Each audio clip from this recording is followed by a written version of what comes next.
Nawakaribisha katika Rehoboth Harvest Ministry. Tukiendelea na mafunzo yetu katika neno katika Biblia ambayo tumekuwa tukijifunza kwa muda, ambavyo tunashughulikia hii vitabu vitano vya Biblia ambavyo vinaitwa The Torah. Kwa hivyo wapenzi, huu ndio msingi wa kanisa la Kristo, sababu bila kujua Torah na mafundisho yake na jinsi ya kuishi, jinsi ya kukaa vizuri na jinsi ya kuweka amri na sheria na hukumu za Mungu, itakuwa vigumu sana kuweza kuelewa jinsi Bwana anataka tuishi katika dunia hii. Kwa hivyo siku ya leo tunaendelea katika somo letu katika kitabu ya Kumbukumbu za Torati sura ya 28, ambapo tulisoma wiki jana tukaita sura ya 28A, na leo tunaendelea na sura ya 28B. Kwa hivyo wapenzi, tulifika katika mstari wa 32 siku iliyopita, siku ya Jumanne, na leo tunaangaza tukiendelea. Kwa hivyo utakumbuka mambo tuliyoambiwa ni mambo ambayo ni lazima tuyafuate na tufanye ili Bwana wetu aweze kutupenda na tuweze kukaa tukiwa katika tahadhari na kukaa tukijua ya kwamba sisi ni hekalu ya Mungu. Kwa hivyo ukiangalia mstari wa 32 mahali tulikoma wiki jana, unaona wanao na binti zako watapewa taifa lingine, na macho yako yataangalia na kuzimia kwa kuwa tamani mchana kutwa, wala hapata kuwa na kitu katika uwezo wa mkono wako. Kwa hivyo mambo yako yataenda vibaya, binti zako na vile vile wanao wote watachukuliwa na wapeanwe kwa taifa lingine, kwa sababu umekataa kusikiza maagano ya Mungu. Kwa hivyo wapenzi, tunaangalia mstari wa 33, inasema matunda ya nchi yako na taabu yako yote vitaliwa na taifa usilolijua. Utaonewa tu na kupondwa chini daima. Kwa hivyo wapenzi, shida hazijafika kikomo bado. Unaona, Mungu anaendelea kukuambia ya kwamba ati matunda unayopata katika nchi yako, yani nafaka, matunda, mizabibu na mambo mazuri ambayo unapata katika nchi yako na amani na vinginevyo, vyote vitaharibiwa na utapata tabu yako yote. Utakuwa katika shida nyingi na vitaliwa hivi, matunda yako na utajiri wako na mambo yako yataliwa na taifa usilolijua. Watu watakuja ambao watatumia mali yako kwa kutokumsikiza Bwana. Na unakumbuka tayari umepewa nchi ambaye Bwana amekupa kama urithi wako, lakini wakati umepata nchi hiyo umesahau Mungu. Hii ni kusema ya kwamba wakati watu wanapewa utajiri na Mungu na hali ya baraka kubwa, hawa kawaida yao wengi wao huweza kusahau Mungu na kuanza kuabudu miungu mingine. Na utakuta hata hawa watu wanapobarikiwa namna hiyo huwa wanasahau Mungu kwa haraka sana. Lakini mtu ambaye ni mhitaji huwa wakati mwingi anamkumbuka Mungu hata katika maombi. Na ndio unaona sasa, kwa vile tayari wamepewa nchi ya maziwa na asali, sasa wamesahau Mungu na wanatenda mambo kinyume na Mungu kwa sababu hawafuati maagizo yake. Ndio maana unaona binti zake wamepeanwa kwa mataifa na wanawe hata uzao wake, kwa sababu wakati wana na binti zako wanapeanwa, tayari hata uzao wako umepelekwa katika utumwa. Kwa hivyo wapenzi, sasa matunda yanayotoka katika nchi ile, utajiri wako sasa tena utachukuliwa na taifa usilolijua. Litatumwa kutoka mbali waje wachukue mali yako, pengine hata ni aina fulani ya majeshi ya Mungu, ya vile ambavyo utaingia katika mateso. Kwa hivyo wapenzi, ni vizuri sana tujihadhari, kwa sababu mambo haya ni mengi sana. Watu wa Mungu hawafunzwi na hawaelezwi, na yote yako katika maandiko. Ukisikia watu wanaambiwa sahau agano la kale, halina haja, tunaangalia agano jipya kwa sababu ni Jesus only, ni Yesu pekee. Hapana, Yesu ndio huyu ambaye anaongea kwa sababu yeye ni Bwana. Kwa hivyo wapenzi, na anasema sheria hizi zifuatwe, Na vile vile utakumbuka Yesu katika Mathayo 5 mstari wa 17 anasema ya kwamba yeye hakuja kuharibu mambo yaliyosemwa na manabii na mambo yote yaliyoelezwa, bali alikuja kuyatia nguvu. Ndiyo maana tunajifunza mambo haya, na inatufunza jinsi ya kukaa vizuri katika ulimwengu huu ambao Mungu ametupa. Hata uwe mwenye wazimu kwa yaonayo na macho yako yatakayoyaona. Kwa hivyo hata ile mambo utaweza kuona na uweze kushuhudia kwa macho yako, itakufanya uwe mwenda wazimu. Yaani akili zako hazitakuwa timamu, ukikumbuka jinsi ambavyo umekuwa ukiishi vizuri kwa amani, umekuwa ukikaa vizuri na amani na watoto wako na jamii zako na watu ambao mnahusika katika ushirika zenu. Lakini sasa kwa sababu ya uasi, basi ndipo akili zako, wakati watoto wamechukuliwa, matunda yako na utajiri wako umechukuliwa na taifa usilolijua, basi pale wewe akili zitaanza kukupotea. Yaani utaanza kuwa mwenda wazimu, yaani akili zako sio timamu, kwa sababu hauja kufa, lakini unaona mambo hayo yakitendeka. Kwa hivyo wapenzi, utaingia katika ile vitu mnaita kwa Kiingereza mambo ya depression, kuwa stress, na unaona unabaki na unaona mambo yanatendeka kinyume na wewe. Kwa hivyo wapenzi, na waomba mjihadhari sana na kulisikiza neno la Mungu ili tuweze kuishi vile Bwana anavyotaka na tuweze kuishi katika baraka. Bwana atakupiga magoti na miguu kwa jipu lililo zito usilopata kuponzwa tokea wayo wa mguu mpaka utosi wa kichwa chako. Kwa hivyo wapenzi, neno linasema isitoshe, Bwana atakuachilia adui, upigwe magoti yako yawe hayana nguvu tena, na miguu yako mpaka kwenye unyayo chini yake yatakuwa nini? Yatakuwa yamepigwa na majipu lililo nzito. Jipu yani boils, zile chungu zinatoka maji, umevimba mwili mzima, fundo za kila aina ambazo ni majipu, na basi utakuwa na uchungu sana hata kwenye unyayo wa mguu wako. Yani hata ile inchi umepewa hautaweza kukanyaga, kwa sababu unyayo wako chini, unyayo utakuwa ukikanyaga na majipu, unasikia uchungu, na basi inakulazimu keti chini. Kumbuka wakati ambapo mtumishi wa Mungu Ayubu alikuwa amepigwa na majipu. Kama umesoma mambo hayo, uchungu mpaka kaenda kukaa mahali ambapo ni majivu na takataka zinatupwa pale. Hivyo ndivyo maisha yako yatakuwa. Utaingia katika tabu za kila aina kwa sababu ya ulaghai wako, kwa sababu ya kutotii kwako vile Bwana amekuambia. Na maagizo yake ni rahisi tu. Maagizo yake yanakueleza jinsi ya kuishi vizuri, usiingie katika shida, usiwe mtu wa chuki, ufuate sheria zake na vile vile amri zake, alafu uogope hukumu za Mungu. Mambo hayo, na chakula kingi utapata, maziwa, asali, kila kitu. Lakini mwanadamu hatosheki. Yeye ni mtu wa kukimbia, leo akipata anasahau jana alikosa. Kwa hivyo wapenzi, angalia vizuri sana neno la Mungu, linatufunza tuone ya kwamba hatutapatwa na majipu haya. Turudi katika njia za Mungu, tuweze kukaa kadri ya mapenzi yake.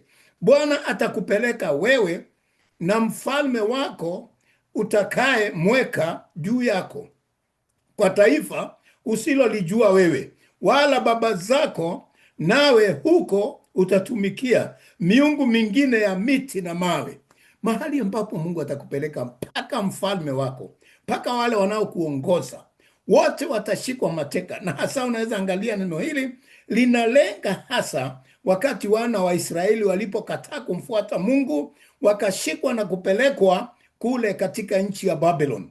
Wote pamoja na mfalme wao, wote walichukuliwa na kupelekwa katika utumwa. Hivyo ndivyo ilivyo. Na kwanza utumwa, ili uingie, huanza kuingia kupitia ulimwengu wa kiroho. Wakati unapokata kutii, inatendeka katika ulimwengu wa kiroho, na ikija kuonekana katika kudhihirishwa kwa mambo ambayo yanaonekana, basi unaingia sasa hata mwili katika utumwa. Na hiyo isiwe tu unaangalia mambo ya Babylon. Angalia jinsi unavyoishi leo. mambo ukikataana na Mungu, mambo mabaya yanaanza kukupata. Unaingia utumwa, watoto wako wanakuwa makahaba, wengine wanakuwa wezi, wengine wanaingia hali mbaya, mnakuwa watumwa wa dhambi, na basi maisha yenu yanakuwa mabaya sana. Hata nasi, hata wachungaji, hata viongozi wanaotenda maovu na hawamsikii Mungu wanaingia katika hali hiyo. Na ndipo unaona katika nchi nyingi hata makanisa yamekosa nguvu sana, kwa sababu wanajiita makanisa lakini wanatenda mambo kinyume na Mungu. Na ndio unaona nchi zimeingia katika tabu, katika vita, katika kuuana. Wanaona kuua ni kama kawaida. Kwa hivyo wapenzi, hii yote huletwa kwa sababu ya kukataa kumtii Mungu na kufuata maagizo yake. Kwa hivyo wapenzi, tukifuata tutaishi katika amani. Kwa hivyo angalia, utaenda kuabudu miti na miungu ambayo imetengenezwa na miti, akili za mwanadamu na mawe. Na utaona siku hizi ukitembea katika miji mingi katika Afrika, katika nchi za Europa, katika Marekani na nchi zote ya Australia na kwingine, nchi hizi zimejaa sanamu za kila namna. Sanamu zimewekwa kila mahali za watu waliokufa. Watu waliokufa zamani amewekwa pale, watu wanamwabudu watu waliokufa vitani, wamewekwa picha zao kuzunguka miji yote. Mambo haya, maroho haya yaliyolala yameamushwa sasa, yamerudi kuingia kwa watu. Sasa watu hawana amani kwa sababu wanaishi pamoja na waliokufa. Roho zilizolala sasa zinakaa pamoja nasi kila mahali unapotembea. Kwa hivyo wapenzi, na dini tofauti zimeingia zikiwa na mipangilio tofauti kinyume na Mungu. Zingine zinatumika kwa hali ya ubakaji na hali mbaya, hali ya maisha, wake kuoa wake, waume kuoa waume. Mambo kama haya yote ni dhambi na ni zinaa mbele ya Bwana. Ni kitu ambacho ni najisi mbele ya Mungu. Wakati Mungu anaona tukifanya mambo haya, anaona tukiwa kitu ambacho ni kichafu mbele zake. Kwa hivyo ni kwa sababu tumekubalia dhambi na mambo ya najisi kuishi kama kati yetu, tukiona ni kama kawaida. Sio kawaida. Sio kawaida kutembea na sanamu kila mahali. Sio kawaida kuangalia sanamu pote unapopita. Sio kawaida kuona mambo ya watu waliokufa kuamsha nafsi zao. Mambo haya na kufanya siku za ukumbusho kwa waliokufa, ili tunavuta hizo roho zinakuja, tunaweza kusherehekea pamoja nasi. Neno la Mungu linasema ya kwamba ati Mungu ni Mungu wa walio hai, sio watu waliokufa. Angalia, watu wameanza kusherehekea hata maiti ikifa, na Bwana alisema inazikwa mara moja. Dini zingine kama Islamu na wengine hawakai na mwili mchana mzima, siku nzima, wanajaribu kuzika siku hiyo hiyo. Lakini utakuta wale ambao tunajua neno la Mungu, yani Wakristo, ndio tumezidiwa sana. Tumekuwa kama watu wa mataifa. Maiti tunaiabudu kwa siku nyingi, tukiangalia, tukilia, na alienda mapema. Mambo haya ndiyo Mungu anatuambia tuepuke nayo. Kwa hivyo wapenzi, mambo haya ndiyo yanatufanya tuwe watu ambao Mungu anatuona tukiwa najisi. Na angalia, alikuwa amesema ya kwamba msiguze hata mzoga wa mtu aliyekufa ama mnyama aliyekufa. Na sisi tunaona ni vizuri tu. Angalia, hata makanisa mengine tumesikia ya kwamba wachungaji wengine wanachukua maji kutoka yanayoosha maiti kule katika nyumba za waliokufa, na zinatumika katika kuwapa watu wa Mungu makanisani. Yani watu wamekuwa warogi, watu wamekuwa wachawi katika nyumba ya Mungu. Na ndipo neno lilisema, wakati mtaona kile najisi kimekaa katika madhabahu, mjue siku za Bwana zimekaribia. Mambo imekuwa namna hiyo. Watu wamekuwa, yani hata huwezi kueleza dhambi ambazo zimeingia kati ya watu. Na anasema tutanyakuliwa, na tayari wengi wetu wanaishi kwa tabu sana wakati huu. Na ndipo Mungu ameamsha hata nafsi yangu ya kwamba tufunze neno hili. Atakaye sikia asikie, lakini atakaye kataa basi atakataa, naye adhabu yake iko tayari. Nawe utakuwa ushangao na medhali ya dharau kati ya mataifa yote huko atakako kuongoza Bwana. Wakati utaishi ukiwa haumjui Bwana, unakataa kufuata maagizo yake, na ulisikia na ulijua, na alikutoa utumwani. Anasema ya kwamba wewe utakuwa ushangao, yani dunia itakushangaa. Wale watu wanaabudu shetani na mambo mengine watakushangaa, wanasema huyu analia ni mwokovu, wanasema ni mwokovu, anasema anajua. Watatengeneza hata methali, maneno kinyume na wewe, wanasema angalia, wokovu usiosaidia, mtu anayekaa katika tabu na anasema anamjua Mungu wake. Kwa hivyo utakuwa ushangao, watu watakushangaa, watashindwa wewe ni muamini wa mtu wa aina gani, na watakudharau. Wakati ambapo watu wanakushangaa, wanakudharau, wakati walijua wewe ulimjua Mungu na wanajua jinsi Mungu alikutendea, halafu unarudi nyuma, basi dunia inakushangaa. Watu wa mataifa ambao hawamjui Mungu wanakushangaa, na vile vile utakuwa kama methali kwao. Kwa hivyo utakuwa kama proverb, utakuwa kama kitu ambacho kinajua na hakitendi. Kwa hivyo wapenzi, kati ya mataifa yote huko ambako utaonekana ama utaongozwa na Bwana, wote watakuona wewe ni kitu bure tu. Mbegu nyingi utazichukua nje shambani, lazima utavuna haba, kwa kuwa nzige watazila. Ati utajaribu kupanda mashamba yako, utajaribu kupanda mbegu nyingi za kila aina, mahindi, nafaka, maharage, kila kitu utajaribu tu, mizabibu na mingine, na matunda ya kila aina, lakini zitakuwa haba, hazitamea, kwa sababu wadudu kama nzige zitakuja na zitaharibu mimea yako, haitakuwa. Na ndio unaona wapenzi, chakula kimepunguka ulimwenguni, na zaidi katika nchi hizi ambazo zimeendelea, wanajiita wameendelea. Hawa wanajiwekea chakula chote, wanachukua kote, wanatengeneza chakula. Lakini wale walio katika nchi ambazo zinaitwa ulimwengu wa tatu ama third countries whatever, hawa ni njaa, watu wanakufa. Unaona picha zote zinapigwa vile wanakufa. Kwa sababu gani? Wengi walisahau, wengi waliona. Na zaidi ya yote, si tunaabudu yale mataifa yameendelea, kila kitu tunakopa huko, pesa tunakopa huko, kila kitu tunachukua huko. Kwetu hatufanyi chochote, tukijaribu kufanya wengine tunakulana, wenyewe kwa wenyewe tunaharibiana. Kwa sababu gani? Akili zetu zimeingia utumwa, hatuwezi kufanya kitu kikafaulu, kwa sababu neno la Mungu linasema ya kwamba ati sisi tutakulana wenyewe kwa wenyewe. Angalia neno katika Wagalatia, inasema mulane lakini msimalizane.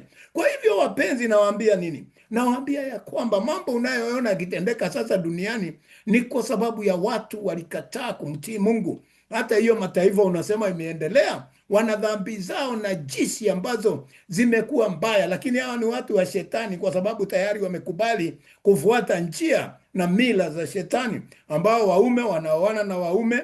Na ukiwa mchungaji katika nchi hizo ukatae kufanyisha hawa maharusi, basi wanasema wanakunyang'anya leseni. Basi Mungu akikupa kibali cha kuwa kiongozi wa kanisa lake, ni lazima utii amri za Mungu, lakini si za wanadamu. Kwa hivyo wapenzi, utaona ya kwamba utapanda mizabibu na kutengeneza, wala hutakunywa katika divai yake, wala kuichuma, kwani itakuwa na mabuu. Mabuu ni yale yanamea. Unajua wadudu fulani ambao wanalalia matunda yanapokuwa, ati hata yale matunda ukijaribu kuyavuna yameharibika, hayawezi kutumika. Basi hata divai hautatengeneza, hautakuwa na furaha. Mambo yale, angalia tunda linalo mabuu, hauwezi hata kuvuna, hauwezi kuliuza mahali, wewe mwenyewe hauwezi kulila. Kwa hivyo wapenzi, mambo yatakuendea kombo, kwa sababu wewe umekataa kufuata maagizo ya Mungu. Utakuwa na mizeituni katika mipaka yako yote, usijipake mafuta yake, kwa kuwa mizeituni wako utapukutika.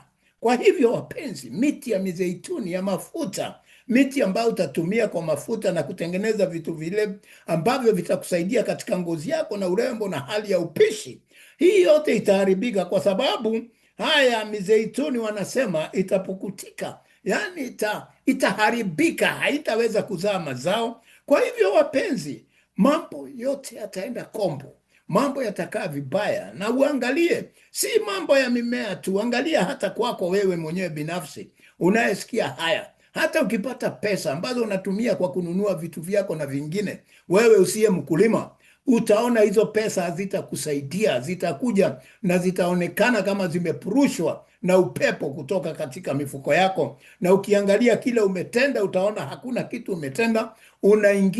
Kuingia tu na kuzama katika umaskini na njaa na tabu za kila aina. Kwa hivyo wapenzi, ni kwa sababu ya kutotii maagizo ya Bwana.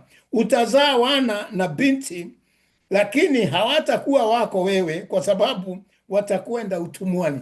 Kwa hivyo hata watoto wako watakuwa wengine makahaba, wengine wataenda kuandikwa kazi zisizofaa, wengine watanunuliwa wapelekwe mahali, wengine wataandikwa hizo kazi. Munaona zingine wanafanya vilabuni, wasichana kutembea kuzunguka katika ile chuma wakiwa uchi. Mambo hayo yote ni utumwa, na waume kuona ya kwamba wanaenda kuingia katika gang za kufanya wizi na kuua wengine. Hiyo yote ni utumwa, kwa sababu hawezi kutoka akisha naswa na madawa ya kulevya. Angalia, wakati tunaangalia katika YouTube zetu, tunaona miji kama kule katika California, kule katika miji mingine, katika hapa kwetu Philadelphia, unakuta mitaa mingine watu wanakaa kama zombi, wanainama, walikufa wakiwa hai, wanatembea lakini wamekufa. Angalia katika miji yetu Mombasa, kwingine angalia vile watoto wameharibika. Miji mingi watu wamekuwa zombi. Ni nini? Ni kwa sababu ya kutotii vile Bwana anasema. Wamekuwa watumwa wa dragi, wa pombe, wa ulevi, wa ukahaba, wa uzinifu na kufurahia najisi kuliko vyote walivyo navyo. Kwa hivyo mambo haya yote yanaletwa kwa kumwamini Mungu, kwa kutotenda mapenzi ya Mungu na kuwa na uongozi mbaya ambao watu wanaongoza hawaoni wengine wameingiwa na roho mbaya, na wanaingiza wengine katika dhambi na hali ya tamaa ya kutaka bila kupata. Nchi zimekuwa hazitoi, na zina rutuba, zina misitu, zina kila kitu, zina hata kuna aina ya madini ya kila aina, lakini haisaidii watu. Unaona umaskini bado unaendelea, watu wanakufa ovyo ovyo. Ni kwa sababu wakati umeachiliwa. Shetani tunaambiwa ya kwamba anaendelea kufanya kazi katika kitabu cha Wathesalonike, lakini hajafunuliwa kabisa. Atafunuliwa wakati kanisa litanyakuliwa na liondoke. Hapo ndipo mtakiona cha mtema kuni. Hapo ndipo shetani ataamuka kabisa, na zile mnachora pembe zake yuko hivyo ama vile. Shetani ni maridadi sana. Shetani akai na hizo pembe na nini na nini. Alikuwa malaika aliyependeka sana mbinguni na malaika waliomfuata. Kwa hivyo ndipo atafumbuliwa. Akifunuliwa kila mtu amuone, basi hapo ndio kutakuwa na tabu zile za miaka 7. Kwa hivyo wapenzi, tuwe macho, turudie Bwana, tufanye mapenzi ya Bwana. Mambo haya tunahitaji kuyatenda sisi wenyewe, kumtii Mungu na kurudi katika amani zake na utulivu wake, jinsi anavyotaka tuishi, kwa sababu ametufunza yote, amri zake, sheria zake, hukumu zake, zote tunajua, lakini tunakataa. Tumekuwa watu ambao ni waasi. Miti yako yote na mazao ya nchi yako nzige watakuwa nayo. Nzige watakula miti yako. Na unajua nzige wakiingia mahali hakuna kitu ambacho ni kijani kibichi hubaki kuonekana. Wanakula kila kitu katika nchi, inakauka, miti yote inakauka. Na hata ukitafuta, na unajua kawaida miti yote ikikauka, na vyote ambavyo vilivyo shambani, hata mboga, hata nini, anything ambayo ni ya kijani kibichi, yote inakwisha. Na hiyo ni kuonyesha umaskini unaingia, kwa sababu hakuna mazao, hakuna chakula utakachokula ambacho kitasaidia mwili wako. Kwa hivyo nzige watakuja. Na wewe umewahi kujiuliza nzige wanatoka mahali gani? Unaweza ona wamekuja kama wingu. Mimi nimewahi kuwaona kule kwetu Kenya. Wakati fulani wanatokea ni kama wanatokea sehemu za jangwani, ni kama wanalipuka kutoka mahali fulani katika shimo ama mahali ambapo hapaelezeki. Mnaamuka tu kesho yake mnaona ulimwengu ni kama wingu, lina giza limewatanda juu. Mkija kuangalia ni nzige zikilandi, zikianguka chini tu, kile kitu chochote kinachoonekana kinamea, hakuna tena, zinakula, zinamaliza.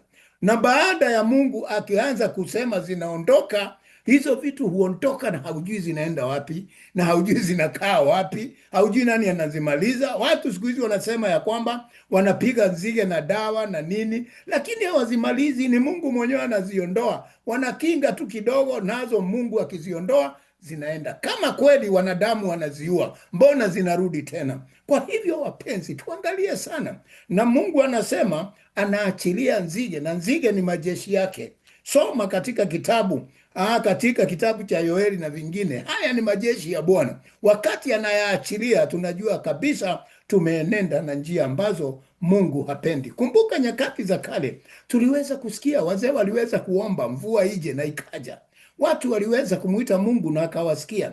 Manabii waliweza kutenda miujiza, hata kina Elijah na wengine, hata katika makabila yetu na kwingineko. Lakini siku hizi ni wachache, tuko wachache sana ambao wamebaki, na zaidi wale watu Mungu anaowatumia kwa wakati huu hawapati nafasi, kwa sababu wengine hawana pesa. Wakipeleka ujumbe wanaonekana hawa ni hohehahe. Makanisa yaliyo na Mungu yana watu wachache, haipendwi kwa sababu watu wanapenda mahali ambapo wanaambiwa uongo na kudanganywa wakidhani watapata. Kwa hivyo wapenzi, watu wamrudie Bwana, waanze kumuona Bwana kwa upya ili aweze kutubariki. Mgeni aliye kati yako atazidi kupaa juu yako, nawe utazidi kushuka chini. Wageni wataendelea, watu watabarikiwa. Wale ambao ni taifa lingine walikuja, wageni ambao wanapita kwako. Na utaona katika nchi zingine watu wanaoingia katika nchi yako wanatajirika, na wewe unazidi kuwa maskini. Jiulize ni kwa nini? Nini wanakuta katika nchi yako ambayo wewe haukuweza kuona? Hao wanatajirika, wewe unabaki. Kazi yako ni kupiga kelele tu.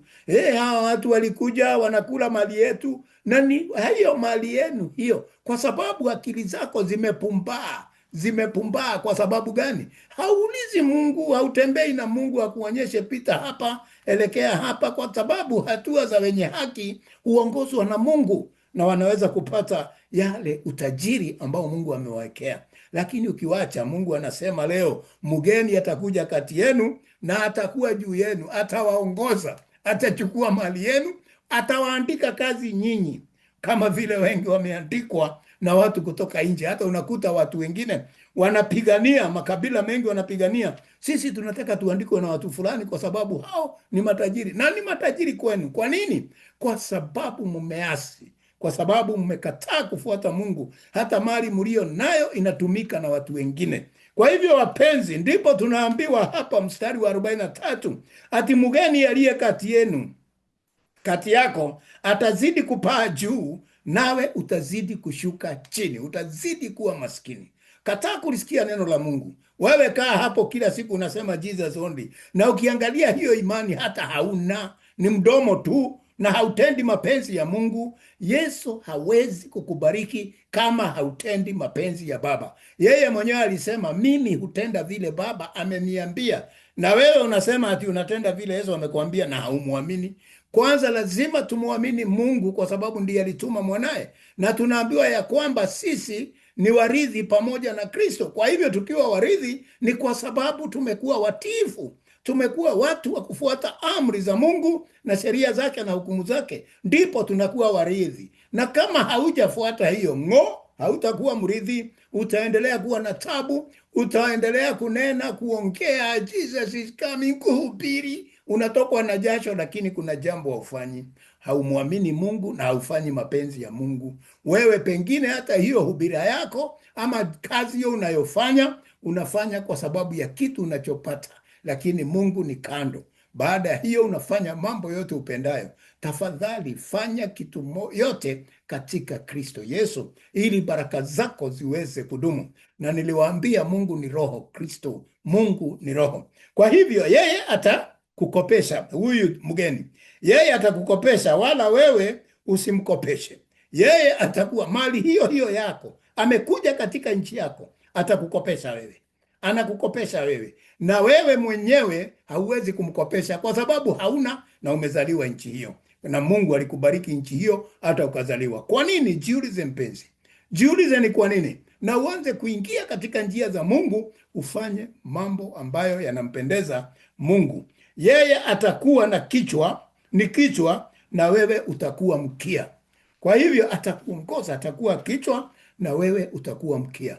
Wakati ninafikiri mambo haya, niliomba Mungu, mimi binafsi kaambia Mungu nifungulie mlango tu, na nikamwamini Mungu. na sasa siwezi kuingia katika njia hiyo, Mungu ataenda kukupa pumziko. Watoto wako wasimame, watu kwako wasimame, na uwe wewe, hata watu wako chini yako, hata kazi unayofanya unapata kipato kizuri cha juu, na unaweza kuwa na kipato kinachobarikiwa, na wewe utaanza hata kuandika wengine ambao utawalipa mishahara kulingana na mapato ambayo Mungu anakupa. Yote hayo yanatokana na kumpenda Mungu na kutenda mapenzi yake. Na laana hizi zote zitakujilia. Baada ya kuwa mkia, utafuatwa na laana tena. Utafuatwa. Nakumbuka tulisoma zile laana katika mlima wa Ebel. Sasa hizi laana zimekuja kwa kutotii kwako, na huko katika nchi ya ahadi. Mungu amekuweka katika nchi nzuri, lakini kwa sababu ya kichwa chako kutotii Mungu na kufikiria unajua zaidi ya Mungu, ndio maana unaingia katika tabu. Na anasema sasa kuna laana zitakufuata zingine tena. Hizi zitakujilia, zitakuja juu yako, zitakuandama na kukupata hata uangamizwe, kwa kuwa hukuisikia sauti ya Bwana Mungu wako, kushika maagizo yake na amri zake alizokuagiza. Kwa hivyo wapenzi, hizi laana zitakuja kwa sababu umekataa kufuata maagizo ya Mungu. Umekataa kukaa vizuri. Umekataa kukaa jinsi Mungu anavyokuelekeza. Basi wewe, hizi zitakufuata na hazitakuacha. Zitakufuata mpaka zikuangamize. Sijui ushawahi kuona watu ambao wanaangamizwa kwa sababu ya matendo yao maovu. Huwa wanasukumwa, wanagonjeka, ama wanaingiwa na umaskini, hata akijaribu hapati kwa sababu haziwezi kaa. Kwa sababu hata zile anafanya hazibarikiwi, kwa sababu tayari yeye ni muasi. Ni mtu ambaye hasikii vile Bwana anavyosema. Amekataa kusikia sauti ya Bwana. Mjifunze kusikiza sauti ya Bwana, na uweze kutambua sauti ya shetani na sauti ya Bwana, ili uweze kukaa katika njia za Bwana.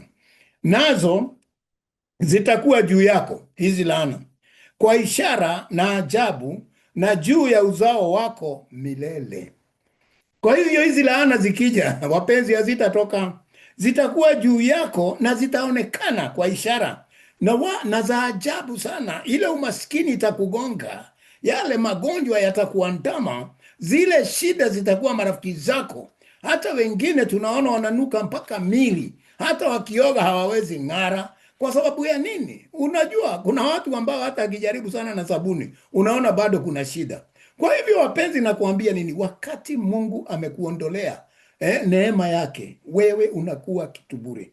Na anasema ya kwamba ati ishara zitaonekana vile unataabika. Utaonekana, utakuwa wewe ndio watu wanaonyeshana, angalia vile ameshakuwa. Na juu ya yote uzao wako watakuwa nini? Watakuwa chini ya laana milele, kwa sababu pengine hakuna ambaye atarudi upande wa Mungu. Wakikataa kuwa upande wa Mungu, unajua milele ina maana yake. Milele, hata ukifa na miaka 10, hiyo ndiyo milele yako. Ukifa na miaka 70, hiyo ndiyo milele yako, kwa sababu haupo tena. Kwa hivyo wapenzi, hii ni kusema ya kwamba wataandamwa na laana mpaka wamalizwe kabisa milele. Yaani miaka ile watakuwa hapa ulimwenguni itakuwa ni miaka ya tabu na dhiki. Naogopa sana wakati mwingine, wakati nasoma hata na kufunza neno hili, naomba Mungu, mimi binafsi, Mungu nisaidie kila wakati, hata nikiingia katika majaribu, unipe Baba mwelekeo wako, niweze kukaa katika dunia ya kutubu na kukufikiria na kufikiri mambo yako na kuyanena na kinywa changu na kunena nawe kila wakati, ili Mungu aweze kukurehemu kila wakati. Wacha Bwana awe rafiki wako wa karibu. Bwana asifiwe. Kwa hivyo wapenzi, ni vizuri tujifunze kutembea na Mungu kwa midomo yetu, kwa matendo yetu, na mambo hayo tukitenda, ndio Mungu atatukumbuka hata uzao wetu. Kwa kuwa hukumtumikia Bwana Mungu wako, ndio maana watoto wako na uzao wako umemalizwa mpaka ukaangamizwa milele. Ni kwa sababu haukumtumikia Mungu wako, si Mungu wetu. Angalia maandiko vizuri, Mungu wako. Kwa sababu kuna wengine wanaendelea vizuri wakati wao unaumia. Wale wanakaa vizuri wanaendelea, Mungu wao anawaacha. Na wewe Mungu wako atakuacha ikiwa hautasimama vizuri. Kwa hivyo wapenzi, na unajua mahali tunakutana kanisani, na nimewafunza wale ambao tunashiriki nao katika Rehobothi ya kwamba mahali tunakutana kongamano, Hapo tunakutana ili Mungu tumepatenga pawe mahali pake pa kukutana nasi, tukiwa ushirika wa imani moja, Mungu mmoja na roho moja. Kwa hivyo wapenzi, kwa hiyo kwa kuwa haukumtumikia Bwana Mungu wako kwa furaha, wakati unatumikia Mungu ni lazima uwe na furaha. Lazima uwe na furaha kila wakati unamtumikia Mungu. Wacha kuwa na midomo mikubwa ya kufura. Saa yote unakasirika, saa yote umejaa hasira na wewe ni mtumishi. Hapana, haukai namna hiyo. Wakati unatumikia Mungu, wakati unamwamini Mungu, lazima uwe na furaha ya Bwana. Kwa hivyo hiyo ni lazima, sio kujaribu, uwe na furaha. Na ndio unasikia neno la Mungu linasema katika Wafilipi 4:4 inasema ya kwamba furahini mbele ya Bwana, na narudia tena, furahini. Yani muwe na furaha mkiwa mbele ya Bwana. Muache kuwa na uso uliokunjana. Wakati wote watu wa Mungu wanatakiwa kukaa wakiwa na furaha, kwa sababu Mungu mwenyewe ni upendo na ni furaha. Kwa hivyo wapenzi, we have the joy of the Lord. Kwa hivyo wapenzi, tuwe na furaha tukiwa mbele ya Bwana. Usiwe mtu wa kununa, saa yote unakaa umenuna, umekaa kama mtu alipigwa na radi. Hapana, kuwa mtu mwenye furaha, uso safi na moyo wa kushukuru. Wakati Mungu amekutendea, uwe mtu wa kushukuru. Kuamka peke yake unatakiwa kushukuru. Kupata chakula unatakiwa kushukuru. Kuona una watoto unatakiwa kushukuru. Kuona uko hai kunatakiwa unamshukuru Mungu. Kwa hivyo uwe mtu wa shukurani. Usiwe mtu saa yote unaona ati ni lazima uwe na hicho ulicho nacho. Ukiona hata umevaa vizuri, uone mwili haukusumbui, shukuru Mungu. Kwa hivyo kila wakati, hata kama unaumwa, wakati fulani mtumishi wa Mungu alisema ya kwamba ondolewe mwiba ule unamsumbua huyu mtumishi Paulo, lakini akaambiwa utakaa na huo mwiba tu, haukutoka. Hata mtumishi wa Mungu mwingine anaitwa Timotheo alikuwa na shida ya tumbo, na akaambiwa awe akinywa kinywaji kidogo kwa sababu ya tumbo. Sasa wakorofi wengine na wakora wengine huwa wanajiweka, wanasema tutakunywa pombe. Hata Mungu alisema Timotheo akunywege. Timotheo alikuwa na shida yake ya tumbo na ilikuwa ni kama matibabu. Wewe unakuja ukijifananisha, ole wako, utakuta wewe na uzao wako mnaangamia.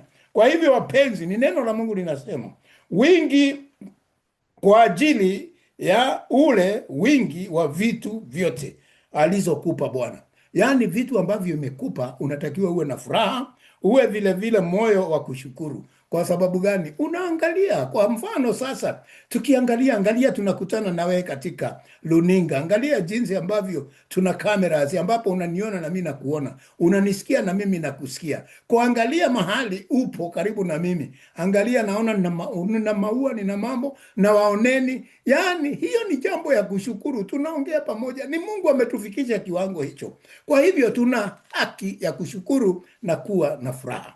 Kwa hivyo kwa mambo yale Mungu ametutendea yote, ndivyo anasema kwa ajili ya ule wingi wa vitu vyote ambavyo amekupa. Kwa hivyo wapenzi, kwa hiyo utawatumikia. Ukishakatana na Mungu utawatumikia adui zako atakao waleta. Adui zako hawataletwa na shetani, ni Mungu huachilia. Mungu ndio huachilia adui wa deal na wewe, wa kushughulikie.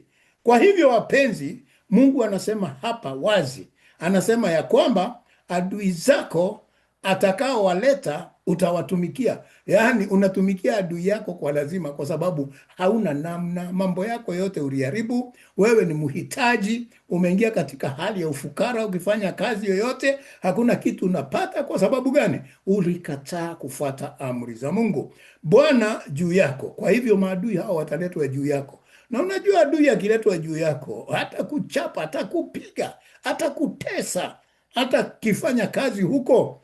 Nimeona hata watu wengine kazi wanazofanya ni kama utumwa. Watu wanateswa. Kuna nchi hata leo watu wanauzwa watumwa. Nchi tunasikia kadha wa kadha, bado utumwa huko. Na unaona ya kwamba ni shida, kwa sababu watu walikatana, wanatolewa nchi yao, wanapelekwa kuuzwa katika mambo ambayo hawakupenda. Tukimjua Mungu na tuangalie utajiri aliyotupa katika nchi ambayo alitupa tumiliki, tutaishi vizuri. Na kwa utakuwa na nini? Utakuwa na njaa. Utakuwa na njaa, yani wewe utakuwa mhitaji. Tumbo yako wakati wote itahitaji, kwa sababu Kitu ya kupewa wakati wote hautashiba. Kama Mungu hajabariki kitu, utakaa tu ukiwa katika hali ya njaa, utakuwa na kiu. Yaani hata ukinywa maji hautatosheka, hata ukinywa na kile unakunywa ni kitu cha kukuharibu. Unakuwa na kiu kwa sababu wewe ni mwenye dhambi, haukubaliani na Mungu, kwa sababu ya tamaa ya pombe na drugs, madawa za kulevya na nini. Utaingiwa na hiyo kiu ya hizo vitu, na kwa utakuwa uchi. Yaani utakaa, mavazi yako hayatakaa vizuri, mwenye utajaribu kuvaa, lakini utaona bado ni kama uko uchi. Kwa hivyo utakuwa mhitaji, utakuwa kila wakati una tamaa ya kupata, na vitu vyote utakuwa ni tamaa. Maisha yako yani utaishi maisha ya tabu, ya tamaa na kutaka kila wakati.